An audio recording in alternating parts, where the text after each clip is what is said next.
नमस्कार साथीहरू। आज म तपाईहरुलाई प्रेसर कुकरमा मकैको ढिँडो पकाएको देखाउँछु। कस्तो लाग्छ हेर्नु होला।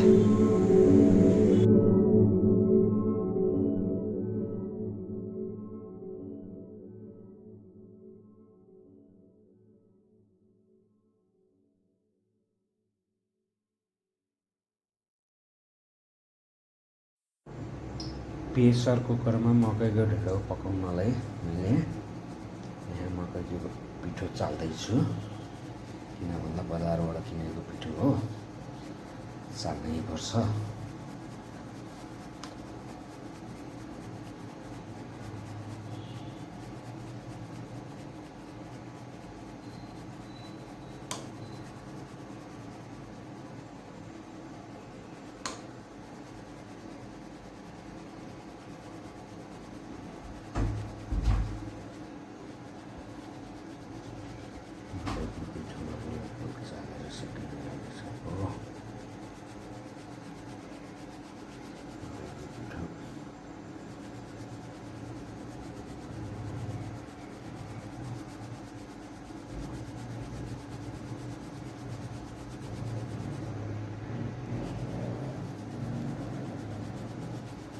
हेर्नुहोस्, यति जति डस्ट आयो। अब यसलाई फालिदिउँ।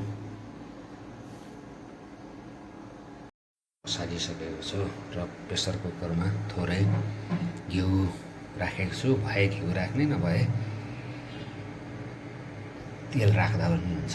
सनफ्लावर अथवा तोरीको चाहिँ राम्रो हुँदैन। मैले थोरै घिउ राखेँ। अब म यसमा यो अघि चालेको पिठो राखिदिन्छु र अनि एकछिन यसलाई मजाले भुन्छु।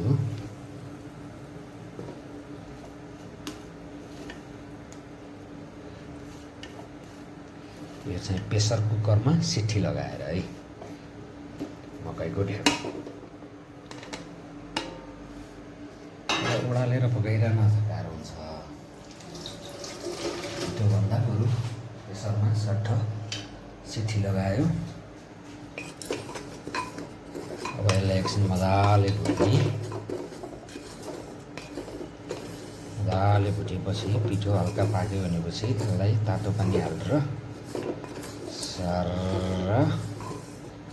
यसलाई एकछिन मजाले भुट्नुपर्छ।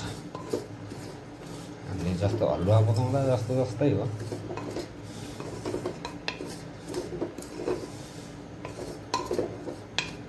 सुजीको हलुवा बनाउँछौँ नि, त्यस्तै हो।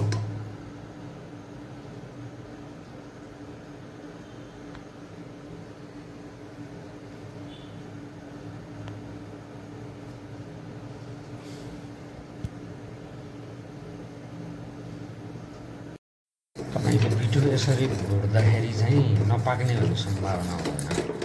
डल्ला पर्ने, भित्र सेतै रहने, राम्रोसँग नमस्किने, कराईमा पकाउँदा त्यसको सम्भावना चाहिँ हुँदैन।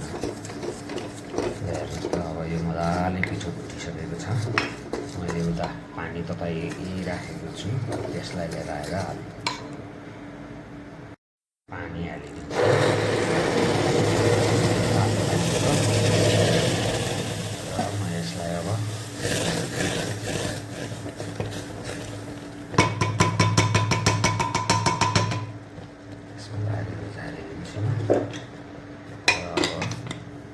प्रेसर कुकरको बिर्को लगाइदिन्छु।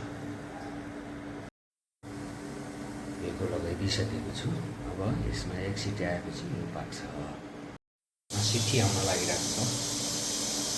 एक सिटी लाग्ने बित्तिकै यसलाई बन्द गरेर एकछिन राखिदिनु र सिटी उडेपछि निकाल्नु। ल, यतिले सिटियो। अब यसलाई म ग्यास बन्द गरिदिएर एकछिन सिटी नखोलिन्जेलसम्म छोड्दैछु।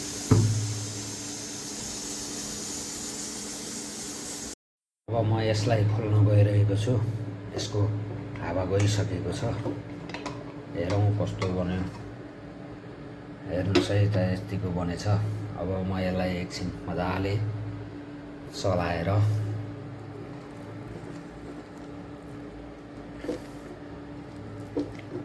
मस्काउनुपर्छ, तर के गर्नु मोबाइल राख्ने स्ट्यान्ड छैन, त्यही भएर गाह्रो भयो। म एकचोटि मस्काउँछु यसलाई, अनि त्यसपछि तपाईँहरूलाई थालमा राखेर देखाउँ। अब मेरो मकैको ढिँडो लगभग तयार भइसक्यो। अब यसलाई म थालमा राख्छु। पनि आइसकेको छ। म ढिँडो थालमा राखेर तपाईँहरूलाई देखाउँछु। अब मैले प्रेसरमा पकाएको ढिँडोलाई थालमा राख्दैछु। यसरी ढिँडोलाई थालमा राखिसकेपछि तपाईँहरूलाई त चिसो मनपर्छ कि तातो मनपर्छ? मलाई चाहिँ अलि हल्का तातो तातो नै ठिक लाग्छ।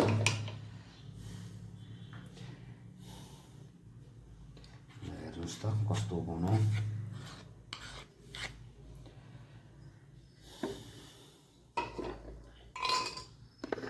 अब यसलाई मैले अचार तरकारी त धेरै बनाएको छैन।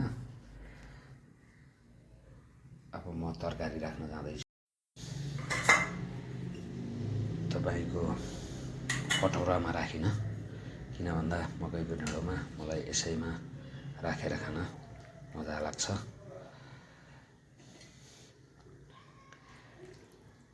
मकैको ढिँडोलाई अलि पनि धेरै चाहिन्छ। कोदो फापरको ढिँडोलाई तरकारी अथवा अचार जे पनि थोरै भए पुग्छ। यसको लागि चाहिँ रस अलि बढी नै चाहिने हुँदा मैले धेरै नै राखेँ। अब कस्तो बनेछ म तपाईँहरूलाई खाएर पनि, मैले चाहिँ अचार बनाइनँ, अलि तातो तातो नै भएछ। यसरी डल्ला बनाउने र यो रसमा यसरी चोबेर अनि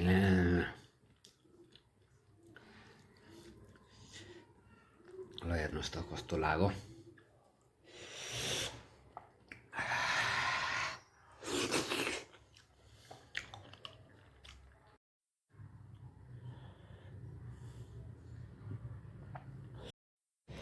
मलाई चाहिँ ढिँडो चाहिँ यो माछा मासुभन्दा गोलभेडाको अचारसँग कोदाको ढिँडो चाहिँ मजा आउँछ।